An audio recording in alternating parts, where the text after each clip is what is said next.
Saludo amigos de Recursos Humanos con Calle. Hoy hablando de qué está pasando, qué va a pasar, qué debemos hacer las empresas, pero también los empleados para, convivir en unos espacios de trabajo saludables para todo el mundo. Hablamos de eso hoy en Recursos Humanos con Calle.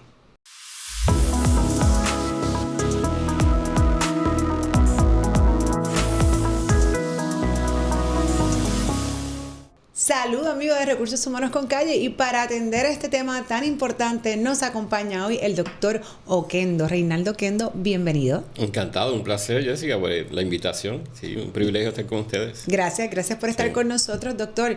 Oye, a mí me surgió, esto es un tema que hablamos todo el tiempo, todos los días, los profesionales de recursos humanos, ¿no? Pero dije, déjame llamar a un experto que venga y que me dé su opinión, porque... Sí. Incluso cuando nosotros nos seguimos capacitando y viendo cómo podemos mejorar en las áreas de trabajo, siempre escuchamos o leemos artículos, tendencias, estudios sobre entre esta generación. Tenemos que hacer esto. ¿Cómo adaptamos el espacio de trabajo para lo que viene? Sí. Esto es lo que está pasando o esto es lo que va a pasar. Claro. Así que ustedes se tienen que acoplar. Entonces la pregunta de todo esto viene, doctor. Sí. ¿Hasta qué realmente es saludable que el patrón o las compañías se acoplen a las tendencias? Me explico.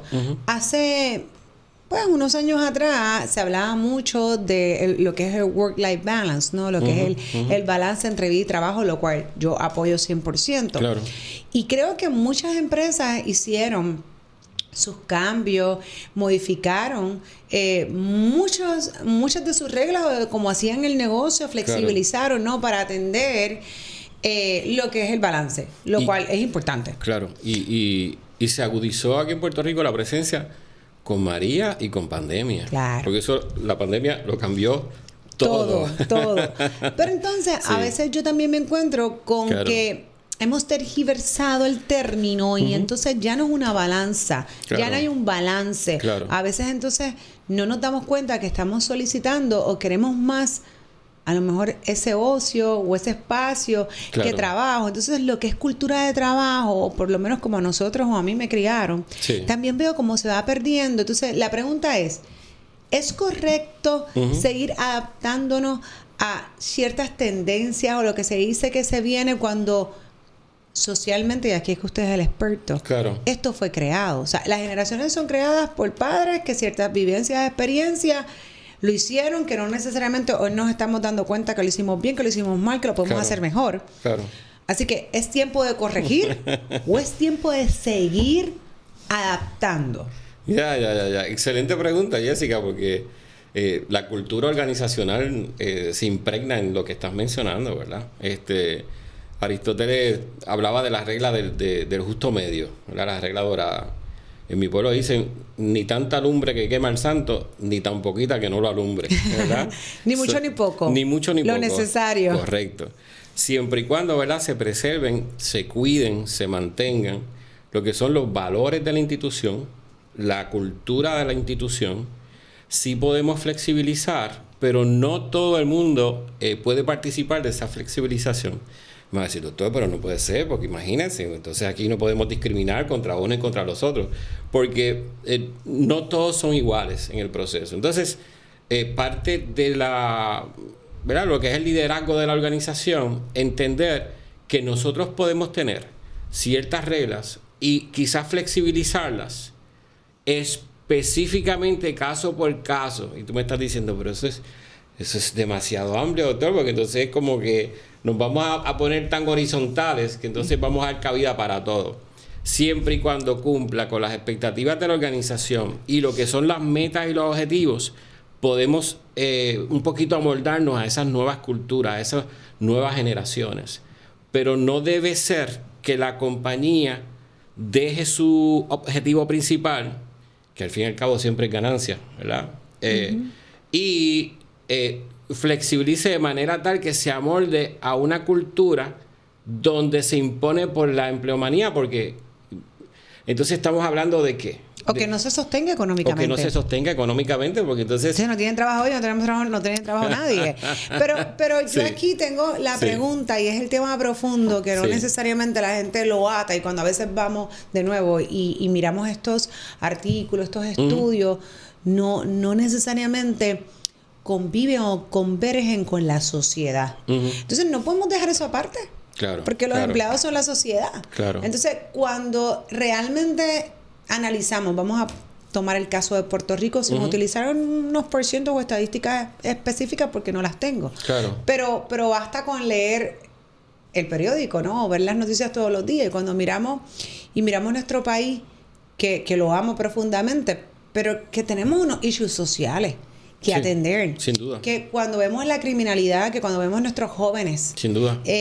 Cometiendo pues actos delictivos, gente incluso, pero y también adultos mayores, donde tú dirías, bueno, pues wow, esta persona es tan mayor y de repente, ¿verdad? Delinquiendo. Entre otras cosas. Entonces tú ahí empiezas a reflexionar, ¿dónde se atiende realmente esta situación? O sea, la tengo que atender, realmente es un parcho lo que yo estoy haciendo en el trabajo para satisfacer ciertas cosas muy inmediatas y superficiales, cuando en realidad esto es un monstruo más grande que yo estoy trayendo a la compañía, porque esos son los propios empleados. Porque cuando yo leo las noticias, dicen, no, que, bueno, incluso leí una noticia no hace tanto de una persona que se metió a una casa, mató una mascota, lo llevan preso, se suicida. Y casos como estos, que son muy lamentables, que leemos todos los días, son las personas que van al trabajo, son los empleados, que no nos damos cuenta hasta que leemos en la noticia. Y de nuevo, entonces yo tengo que tomar como referencia una encuesta, una estadística que se genera únicamente en ciertos intereses del lugar de trabajo, sin tomar en consideración que la raíz de todas estas personas es más profunda. Sí, había un teórico, Uri Bronfenbrenner, ¿verdad? Que él hablaba de lo que era el macrocosmo, el microsistema, el mesosistema, donde nosotros como individuos estamos permeados por la sociedad. Yo recuerdo una iniciativa del Departamento de Educación en el 2003, donde se iba a todas las escuelas de Puerto Rico a hablar de lo que era convivencia pacífica. Fue bien interesante porque se hablaba de valores. De hecho, utilizaba un modelo, Catalano y Hawkins, que era de predicción de delincuencia juvenil y cómo prevenirla con esos factores positivos, ¿verdad? Los factores que apoyaban un comportamiento prosocial.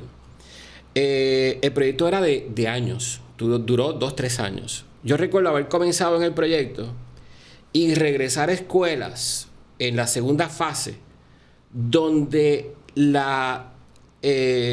los chicos que dejaban la escuela, donde el bullying, donde la dinámica social dentro de la escuela había cambiado para bien. O sea, de entrar a una escuela donde tú te sorprendes con lo que estás viendo, a regresar 2 años después y ver pinturas y ver un concurso de música que se va a llevar a cabo, ver actividades de clubes que se han generado en esos 2-3 años en tan corto tiempo como ese, Jessica. Entonces, lo que te estoy mencionando es que hay una responsabilidad social en nosotros proveer los valores, ¿verdad? Lo que la sociedad debe guiar y que debe ser lo que permee el contexto, obviamente social y laboral también. Yo recuerdo haber estado en Barcelona y subir una escalera del subway para darme cuenta que yo estaba obstruyendo el camino de los que no querían coger la escalera eléctrica porque querían ir a un paso más acelerado. Así que todas las personas estaban alineados en la gomita y los que no subían por el otro lado. Pero eso es una concienciación que le toca al Estado. Bueno, yo estaba corriendo por la calle y pues aquí íbamos por el lado derecho, caminamos por el lado derecho, es bastante común. Y me pasa una persona de frente, o sea, mi lado derecho, que es su izquierdo, y no se mueve, me tengo que mover yo. Claro. Y al punto, y qué bueno que lo traes, porque yo creo que estamos llegando a la misma base. Sí. Donde yo precisamente entiendo que es donde debemos de atacar, y Claro. obviamente mientras más temprana la edad, mucho mejor. Claro. Pero ese es el punto. Realmente yo como organización voy a seguir haciendo cambios, implementando, adaptando. Óyeme, que yo no estoy en contra del cambio, porque el cambio es necesario. Sí. Tenemos que adaptarnos y tenemos que evolucionar. Pero Y es tenemos que innegable, va a suceder. pero tenemos que ser selectivos. Claro, ¿verdad? claro. ¿A dónde queremos cambiar? ¿Cuáles Claro. son esas adaptaciones que queremos hacer para sobrevivir? Por eso te mencionaba que la organización tiene que estar bien consciente, bien presente en cuáles son sus valores principales, esos core values de la organización. ¿Verdad? Si yo soy una agencia de CPA, de contabilidad, pues entonces yo tengo que estar claro, ¿verdad? Que, oye, que es la honestidad, que es el servicio de calidad. Y entonces, alrededor de mis principios, alrededor de esos principios, si yo necesito flexibilizar la base para que sea más productiva, lo voy a hacer. Pero es la organización, el liderazgo, quien dicta esa pauta, ¿verdad? Y por supuesto que tenemos en esa normativa, ¿verdad? En esa escalita de esa curva de Gauss, hay de todo. Tenemos el 60% que comparten las mismas características, pero tenemos personas que son distintas. Y a esas personas en particular sí se puede trabajar. Te lo menciono porque yo trabajo con una organización, le dedico un día a la semana para hacer el programa de ayuda al empleado. Y es bien interesante porque en la organización hay de todas las generaciones. Y el programa es bien exitoso porque las personas llegan a la oficina y reciben el servicio individualizado, pero no deja de ser parte del servicio que brinda la organización, ¿verdad? Así que sí se tocan los valores de la organización, pero también se trabajan las quejas individuales, las necesidades que tiene el empleado, se canalizan, se buscan las ayudas externas para que la productividad y la eficiencia de la organización funcione. Y eso es algo que es bien importante que las organizaciones tengan presente, ¿verdad? Que el capital humano, si tú quieres que sea productivo, que sea efectivo, que sea eficiente, tienes que brindarle esos salvaguardas para que se sientan más cómodos. Pero le pregunto, doctor, sí, adelante. y usted en su consulta, imagino que he visto muchísimos casos de esto, y usted atiende familia, casos de familia. Sí. Cuando yo me criaba, ¿verdad? Pues mira, yo no creo en el maltrato, yo no creo que te tienen que sacar sangre ni romperte la cabeza para funciona, que tú puedas aprender. No funciona. Pero sí yo creo en la disciplina, y cuando a mí mi mamá con mirarme ya era suficiente. Y sí te tengo que decir que mi abuela, con hacerme así con la regla, yo también me quedaba mira quietecita. Claro. Y definitivamente, incluso porque muchos psicólogos, porque muchos estudios, pues entonces demostraron que la crianza, que pues no necesariamente era la correcta. Entonces, y digo, y hay muchos factores, ¿verdad? Venimos también de una generación de mujeres que finalmente lograron ese posicionamiento en la fuerza laboral. Y entonces, ¿cómo recompensan ese tiempo que no tienen con sus hijos? Claro, entonces, claro. pues la crianza cambió. Claro. Y yo no juzgo, pero tenemos que reevaluar si lo que hicimos y los cambios que implementamos están haciendo bien a nuestras generaciones en ciertas áreas. Claro. Entonces, y a lo que voy es, más allá de todo esto que estamos haciendo, lo cual, de nuevo, no lo critico, creo que los cambios son prudentes y son necesarios, y vamos viviendo en mundos incluso mucho más rápido, ¿verdad? Por la tecnología, entre otras cosas. Pero tenemos que reevaluar cómo nosotros, a lo mejor, hubo un impacto tan grande en esa crianza, incluso en niños que se criaron solos porque sus dos papás trabajaban. Eso tiene una consecuencia y de nuevo no estoy juzgando, pero no necesariamente el resultado está siendo muy exitoso hoy en ciertos lugares de trabajo. Claro. Entonces, ¿qué cogemos de lo que teníamos y de lo que tenemos? Y hacemos esa fórmula ganadora, porque ninguna de las dos a lo mejor es la ganadora, es la exitosa, pero no necesariamente como lo cambiamos al otro extremo, porque fíjate que voy a tu punto, ni mucho ni poquito, vamos a lo necesario. Está funcionando. Sí, y yo pienso que, ¿verdad? El trabajo que tú realizas como profesional privada el coaching es bien importante, Jessica, porque fíjate que es el acoplamiento de todas estas circunstancias psicosociales que son tan complejas. En ocasiones tienes que trabajarla con un coaching directo, ¿verdad? Ya sea con el liderazgo, ya sea con un empleado en particular, porque tienes que hacer ese engranaje perfecto, o no tiene que ser perfecto, lo más eficiente posible, ¿verdad? Porque esa perfección es una camisa de fuerza que nunca se logra. Ese engranaje donde la cultura de organización esté impregnada por el individuo, pero el individuo también reciba basado en las necesidades personales que tiene, ¿verdad? Entonces yo creo que el coaching ahí es bien importante, y las intervenciones psicológicas organizacionales también tienen una gran relevancia en ese sentido, no hay duda. Y fíjate, cuando miramos otros países, que de nuevo yo no tengo la estadística completa del mundo, no sé cuán realmente en comparación con otros exitosos para arriba o para abajo, pero pues muchas veces escuchamos hablar de Japón. Yo personalmente he visitado el país. Nice. Y quedé muy impresionada, te lo tengo que decir, por su estructura, por su limpieza, por sus valores, por su disciplina en muchas cosas. Y por ejemplo, Japón es un país que a los niños desde pequeños se les enseña que por encima de todo va el colectivismo. O sea, por encima de lo que yo pienso y quiero, cómo esto afecta a mi equipo, cómo esto afecta a mis compañeros, cómo esto afecta a la sociedad, al vecindario, al equipo. ¿Has visto lo que pasó con los espectadores japoneses en el Mundial de soccer? ¿No has visto? Sí, que se quedan con sus bolsitas a recoger toda la basura. Y quiero que sepan que en Japón no hay zafacones. Y es el país más limpio. Sí, pero no hay zafacones porque la responsabilidad es tuya de andar con tu...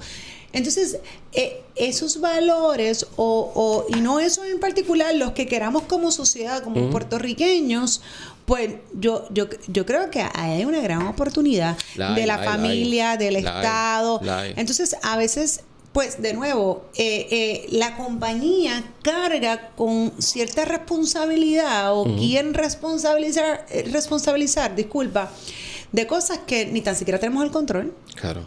Porque, de nuevo, ¿qué está pasando allá afuera? Porque hay tanta incidencia de situaciones de salud mental, porque hay tantos jóvenes con depresión, porque hay tantos jóvenes con ansiedad. O sea, eso digo, no sé si es que pues no salía o qué, pero eso yo no lo veía cuando yo me criaba. Claro. Así que, ¿qué está pasando allá? O sea, que ¿hasta qué punto yo tengo que flexibilizar, hacer para hacer algo o tratar de retener algo que el problema no está aquí? Claro. El problema está más allá, es más grande, es más profundo. Claro. Son otros factores que yo tengo completamente cero control, no tengo injerencia. Y nada, y es un tema profundo. Yo sé que es un tema más de discusión y que no necesariamente vamos a llegar a la conclusión. Una tesis doctoral podemos desarrollar aquí con esto. Porque, pero de nuevo, yo pienso que con que nos llevemos ¿verdad? Esas cositas, ¿qué puedo hacer yo? Claro. No, ¿qué puedo hacer yo por mí, por el vecino, por el de al lado, por esa colectividad? ¿Cómo mis acciones afectan a otros? Claro. ¿Cómo vemos que, de nuevo, que a veces en los espacios, ¿verdad? O en los trabajos, bueno, yo quiero esto, o yo necesito esto. Pero ¿y cómo eso afecta a tu compañero, a la organización, al cliente? Incluso a veces hasta a ti mismo no te das cuenta. Claro. Es ese pensar de más allá, de no satisfacer tu necesidad inmediata, sino hacer ese análisis de cómo esto realmente tiene un impacto y hasta dónde. Claro. Hemos perdido eso, doctor. Hemos perdido eso. Mira, mencionabas ahorita en términos de la crianza y lo que eran los estudios, y pues la realidad es que era un trial and error. Muchos años la psicología estuvo en un trial and error. De hecho, en la última década... Y seguirá. Y seguirá porque seguimos evolucionando y cambiando. Exactamente. Claro. Ya en la última década se ha demostrado, ¿verdad? O es más fuerte la evidencia de que lo que sí cambia una conducta, lo que sí cambia la conducta es el refuerzo positivo. ¿Está bien? No es castigar, no es retirar privilegio. Entonces, si eso lo trasladas al contexto laboral, pues te vas a dar cuenta que muchas de estas compañías que son exitosas sí creen en el refuerzo positivo, ¿verdad? En el premiar, en dar esa flexibilidad cuando tú regresas, porque yo voy a invertir en darte flexibilidad, pero tiene que haber un retorno de esa inversión, ¿verdad? Claro, lo que pasa es que a veces el retorno es muy subjetivo. Claro. Y de nuevo, Sí. lo adapto a mi conveniencia y necesidad. Y Claro. ahí es donde yo sigo insistiendo. Incluso podemos hablar toda la tarde de muchos ejemplos. No es ni tú ni yo, no es ni patrono ni empleado. Es que es más allá. Claro. Es que es más allá, es que tú te das cuenta cuando estás en el carro montado. Tú te das cuenta cuando estás pidiendo comida en un lugar, es que te das cuenta cuando estás pagando en una caja. Es que te das cuenta de lo que hay alrededor tuyo. Entonces, eso es lo mismo que llega al trabajo, pero yo no tengo el control de poder. Ya quisiera yo tener una varita mágica. Sería Y todo el mundo trabajar más con eso, fácil, ¿verdad? ¿verdad? Sí, Sería sí, más sí, sí. sencillo. Sí. Pero nada, doctor, yo creo que es un tema a discusión profunda, Sí. que de nuevo no vamos a llegar a una conclusión Pero hoy. te menciono, Jessica, porque tú eres mucho más joven que yo. Y sí, y probablemente si le preguntamos a Jay, él se va a recordar. En Puerto Rico, hace 30, 40 años atrás, había una difusión constante de lo que eran los valores del puertorriqueño, las costumbres del puertorriqueño, la identificación del puertorriqueño. Entonces tú tenías un país, tú tenías un colectivo que tenía un faro a mirar en términos de lo que es lo que nos representa. Yo no veo esos anuncios hace un montón de tiempo. No, ¿qué va a ser? Digo, y de nuevo, porque aquí rápido, no estoy diciendo nada. No, me oye. voy a meter con Bad Bunny. Pero hoy día, todo el que piensa que es fiel puertorriqueño es Sí. porque se pone una pava y por el concierto de Bad Bunny. Ya. No. Es que Ya. hay cosas que es chévere, que está llevando. Oye, yo, pues está bien, en su forma, en su manera. Claro. Pero es que es más que eso. Pero- es que yo quiero que como puertorriqueños representemos valores. Voy a dar 2 pasitos, por lo menos está haciendo algo. No, por eso te digo Sí, sí. que es chévere, pero es más que eso. Claro. Es que ser puertorriqueño es que nosotros nos distinguimos porque Sí. somos personas sociales, Claro, porque somos personas que ayudamos, claro. nos gusta Colectivista. colaborar. Pero a veces tú miras esto y cada día se va perdiendo más. Por las razones que sean. Que no podemos seguir mirando como única opción al norte. De verdad, no podemos seguir haciendo. Tenemos que buscar ese benchmarking en Europa y en otros países del mundo que son modelos que pudieran servir para nosotros. Por ejemplo, yo llevo 20 años. Cada vez que tengo una oportunidad con un micrófono, 20 años diciendo que Puerto Rico debería considerar la semana compacta. ¿Por qué? Porque se ha demostrado que los países de semana compacta, las empresas se vuelven más productivas en 4 días de trabajo que en 5 días de trabajo. Los niveles de estrés, de ansiedad, de depresión disminuyen significativamente porque hay más tiempo para dedicar a la familia y otros saberes, ¿verdad?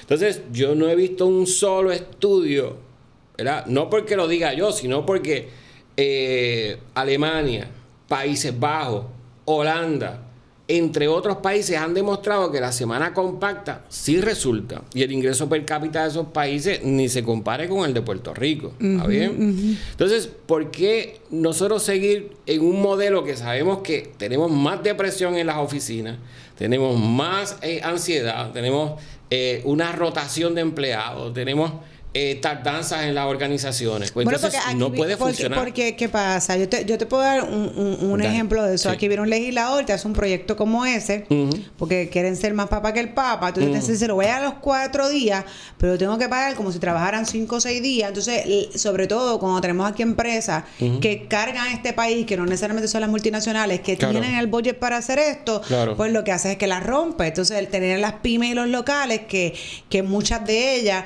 pues, sobreviven. Y encima le dice, no, pues entonces le vas a quitar un día de trabajo, pero tienes que seguir pagando lo mismo. Bueno, pues esto es pura matemática. Entonces, es como, a lo mejor es como se presenta, es como presentan este tipo de proyectos. Claro, ¿ves? claro. Probablemente no tienes ni que presentarlo, ¿verdad? Y aquí haciendo un poquito de modificación, no tienes que presentarlo como un proyecto de país. Tú puedes comenzar con un plan piloto, tú puedes comenzar con compañías que quieran dar el paso hacia adelante, que creen en eso, Y recibir los incentivos que tengan que recibir, porque aquí somos locos dando incentivos para el de afuera, pero no para el de adentro. Entonces, o si no, los pilotos empiezan con el gobierno. Y seamos honestos, doctor, sí. Aquí se nos hace muy difícil a nivel de servicio poder obtener, valga la redundancia, el servicio que necesitemos de alguna agencia gubernamental. Imagínate tú, si se van 4 días. Complicadísimo. Imagínate tú. Pero mira, con Jessica, 8 horas menos a la semana, 32 al mes. Te voy a decir esto. Nunca consigo. Probablemente es un ahorro para el país, pero te menciono esto. No, porque el piloto es 4 pagando lo mismo. No puede ser. Mira, te voy a mencionar lo siguiente. No puede ser que un empleado, y esto lo voy a decir, y yo me imagino que esta noche me sentaré a leer los comentarios de mis páginas, ¿verdad? Porque... Todavía. Esa es lo bueno de la tecnología, exacto. Los vas a empezar a leer a lo mejor, pero los vas a seguir leyendo, porque eso se queda ahí. No puede ser que tú tengas un empleado gubernamental que sea súper productivo, que te da el servicio, que hace el delivery, que te atiende con la sonrisa, que hay la pasión en el trabajo, que hay ese engagement. Y no pueden haber 6 que no lo emulan. No puede ser. No puede ser que tú vayas al gobierno y estés 30 años trabajando a medio pocillo. Eso no puede ser, ¿verdad? Es que como dicen por ahí, o el dicho, ¿no? Basta una manzana podrida para que se te dañen las otras. Correcto. Pero nada, doctor, mira, yo te agradezco hoy que tú hayas compartido con nosotros esto. Y esto yo creo que nos invita a seguir hablando de este tema, sí, seguir trayendo incluso, ¿verdad?, posturas como las que mencionas, que yo creo que son muy importantes, ¿no? De que el público de ambas partes, porque esto está diseñado para que tanto el empleado como la compañía, empresario, se beneficien de este tipo de información. Así que gracias nuevamente. Sí. Gracias por abrirnos, ¿no? Las oportunidades, las alternativas, porque de eso se trata. Así que espero verte en un futuro bien cercano por acá, hablando, como quien dice, dándole continuidad a este tema que es tan profundo. Tan profundo, tan complejo, pero tiene solución. Todo en la vida tiene solución, pero y más los boricuas, que nosotros nos echamos un reto encima y lo sacamos a flote. Claro. O sea, yo voy al país. Y si algo sí te tengo que decir que el puertorriqueño, por eso te digo, me da mucha lástima a veces cuando veo cómo socialmente nos vamos hundiendo en algunas cosas sin tener la necesidad, porque no es nuestra esencia. Es que en los momentos de crisis es donde nos probamos. Y el puertorriqueño en el momento de crisis se ha probado tantas veces. Que yo digo, wow, ¿cómo es posible que, verdad, que cuando leamos las noticias veamos tantas cosas cuando estamos probados? Que en la tempestad somos resilientes. Y ahí es donde tú dices, nacen los verdaderos líderes y somos inteligentes emocionalmente. En esos momentos. Así que lo somos, lo podemos ser. ¿Qué pasó? ¿Qué dejamos en el camino que tenemos que volver a recoger? Esa es la pregunta. Así que gracias, doctor. Sí, un placer. Y esto es Recursos Humanos con Calle.